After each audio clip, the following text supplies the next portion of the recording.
नमस्कार. माझ्यासोबत संत तुकाराम महाराज हे 10वे वंशज शिवाजी महाराज आहेत. महाराज, काय सांगाल आपण उपक्रमाबद्दल? हा जो उपक्रम आहे हा संवर्धनाचा उपक्रम आहे. खर तर आपण या आपल्या ज्या संस्कृतीतल्या परंपरा आहे या सगळ्या सण परंपरा ह्या निसर्गाशी जोडलेल्या आहेत. आणि मग आपण आता वारीला जातो, वारीला भजन करतो, आनंदाने नाचतो, बागडतो, पण ते आपल्या फक्त स्वार्थासाठी असतं, समाजासाठी काही. वारी परंपरेमधले एवढे लाखो वारकरी ज्या वेळेला रस्त्यावरून चालतात ती फार मोठी शक्ती आहे महाराष्ट्राची. खरं तर ह्या सामूहिक शक्तीचा उपयोग भविष्यामध्ये आपल्या ज्या समाजामध्ये काही विविध समस्या आहेत, म्हणजे जसं व्यसनमुक्ती सारखा विषय असेल, पर्यावरणाचा विषय असेल, मुलांना संस्कार नाहीये, अशा अनेक गोष्टी आहेत. ह्या गोष्टीवर खऱ्या अर्थानं आपण एखादी थीम करून दरवर्षी बाबा ह्या वर्षी आपण पर्यावरणाचा संदेश देऊ, जेवढं झाडं लावता येईल तेवढी लावू आणि त्याचं संगोपन संवर्धन करू. पुढल्या वर्षी आपण समजा व्यसनमुक्तीचं करू. आज आपण पाहिलं तर मुला मुलींमध्ये व्यसनाचं प्रमाण वाढलेलं आहे. खरं तर उद्याचं भविष्य ज्यांच्या खांद्यावर आहे अशी जर पिढी व्यसनाच्या अधीन झाली असेल तर पुढे भारताचं भविष्य काय असेल. म्हणून खऱ्या अर्थाने आपण व्यसनमुक्तीसाठी काम केलं पाहिजे. अशा अनेक विषय तो वारीमध्ये माझ्या माहितीप्रमाणे दरवर्षी एक एक थीम घेऊन, एक एक विषय घेऊन ह्याच्यावर आपण काम केलं पाहिजे. माझ्यासोबत सरपंच देखील आहेत. सरपंच, काय सांगाल आपण ग्रामीण भागात एक नेतृत्व करतायत. आपण जर पाहिलं तर ग्रामीण भागातले जे वन विभागाच्या जागा आहेत तर त्या जागेमध्ये अनेक वृक्ष असतात. तर त्या ठिकाणी वनवा पेटवला जातो, जाणून बुजून पेटवला जातो आणि त्या ठिकाणी कोणी लोकप्रतिनिधी असतील किंवा वन विभागाचे अधिकारी असतील यांचं पूर्ण दुर्लक्ष असतं. तर त्या असे वनवे पेटू नयेत भविष्यामध्ये देखील. तर यासाठी शासनाच्या जे काही म्हणजे वन विभाग असेल तर त्यांच्याकडे तुम्ही लक्ष वेधणार का? खरं तर वन विभागाच्या वतीने ज्या ज्या ठिकाणी वन विभागाच्या जागा आहेत तिथं मोठ्या प्रमाणात वृक्ष लागवड केली जाते. वन विभागाच्या वतीनं संवर्धन केलं जातं.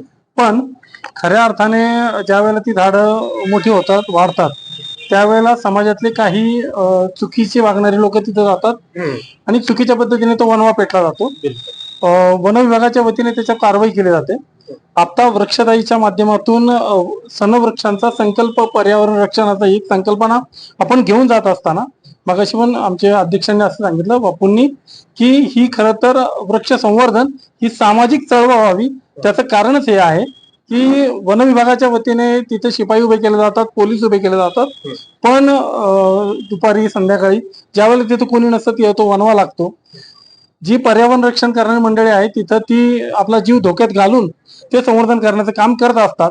पण जर समाजामध्ये या वृक्षांच्या संदर्भात एक जिव्हाळा निर्माण झाला तर अशा गोष्टी घडणार नाही. म्हणून आपण सर्व पत्रकार बंधूंनी आणि सगळ्यांनी मिळून ही वृक्ष संवर्धनाची सामाजिक चळवळ व्हावी यासाठी प्रयत्न केले पाहिजेत. आपली संस्था काही शासनाकडे या बाबतीत काही लक्ष वेधणार आहे का? खरं तर वृक्षदायी संस्थेचा जन्म मुळात आपल्या कोविड मधून झाला. 2021-20 मध्ये स्थापन झाली. आणि खरं तर मी जगद्गुरु संत तुकाराम महाराजांचा 10वा वंशज आहे. वारी परंपरा ही महाराष्ट्राला लाभलेली एक आध्यात्मिक, सामाजिक आणि सांस्कृतिक परंपरा आहे. तिचं संवर्धन, रक्षण, ती पुढे नेणं हे आपल्या सर्वांचं कार्य आहे. तर आता येणाऱ्या पिढीमध्ये, म्हणजे मला आठवतं की मी 2 वाऱ्या अनवाणी पायाने केल्यात, पण आज मी 50 पावलं रस्त्यावरून चालू शकत नाही आणि कुणीच चालू शकत नाही.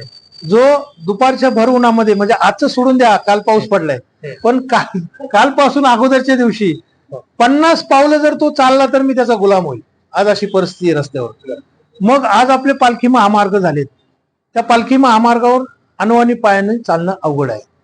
मग आपली पूर्वी परंपरा होती, रस्त्याच्या दुतर्फा झाडी होती. आणि बरीच लोक सांगतात की महाराज या ठिकाणी असंख्य झाडं होती, मोठमोठी झाडं होती, दोघांच्या हातात मावणार नाही एवढी झाडं होती, आणि ती इंग्रजांच्या काळची होती. मी याचं समर्थन करत नाही. ही सम्राट अशोकाच्या काळची संकल्पना आहे. सम्राट अशोकाने जे 14 शिलालेख लिहिलेत त्यातला एक शिलालेख असा आहे की फक्त पर्यावरणाचा आहे.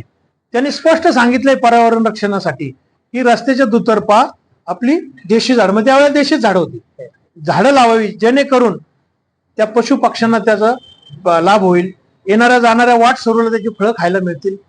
आणि त्याच्यानंतर 50-50 किलोमीटरवर पशु चिकित्सालय असावं.